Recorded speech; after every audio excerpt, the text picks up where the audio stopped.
ड्रामे के next episode में आप लोग देखेंगे कि किश्वर ने किस तरह से चाल चली थी गुलजेब को गांव से निकलवाने की, ये कहकर कि ये लड़की मेरे बेटे के पीछे पड़ी हुई है, हर किसी से बदनाम करवा कर कि वो सिर्फ अपने शोहर के मरने का इंतज़ार कर रही थी, ये कहकर उसे जलील करवा रही है ताकि वो इस गांव को छोड़कर चली जाए।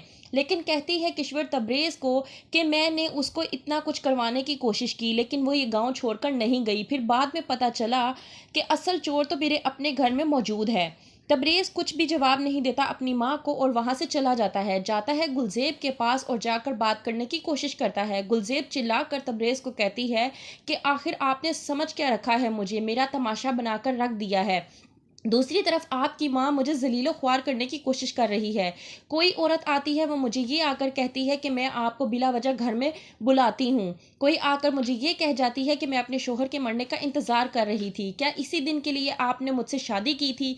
क्या यही चाहते थे आप? मैंने आपसे कहा भी था कि हमारी शादी के बारे में सबको बता दें, लेकिन आपने किसी को भी नहीं बताया। लेकिन तबरेज़ तब भी बात मानने को नहीं होता तैयार और कहता है गुलजेब को कि हमारे रिश्ते के बारे में कभी किसी को मालूम नहीं होगा।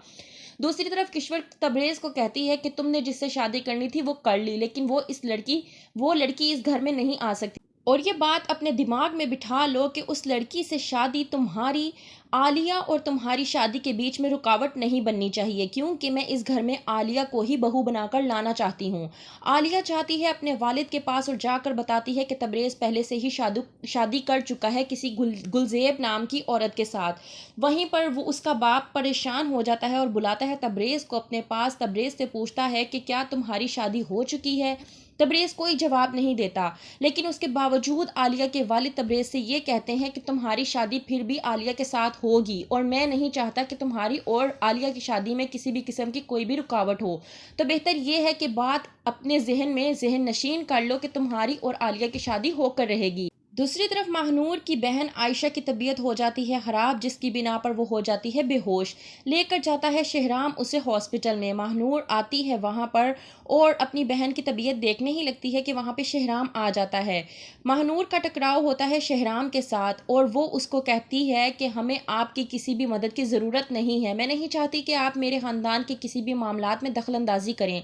इस बात पर शहराम को इस हद तक गुस्सा आता है कि वो महानूर से कहता है कि अगर आपको मेरा वजूद इतना ही नापसंद है, अगर आप मेरी मौजूदगी इतनी ही नापसंद करती हैं तो ठीक है, मैं आपसे आज ये बात कह देता हूँ कि आइंदा के बाद मैं आपको कभी भी अपनी शक्ल नहीं दिखाऊंगा। शहराम के ये अल्फाजात सुनते ही महानूर की आंखों में आंसू आ जाते हैं, लेकिन वो अपने जज्बात को शहराम के सामने बयान नहीं कर पाती।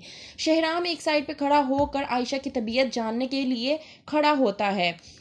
तो क्या करेगी महानूर? क्या बता देगी शहराम को कि वो उससे मोहब्बत करती है, या फिर कर लेगी वो तैमूर से शादी? क्या करेगी महानूर क्या नहीं, जानने के लिए देखते रहिए ड्रामा सीरियल जाने जहां।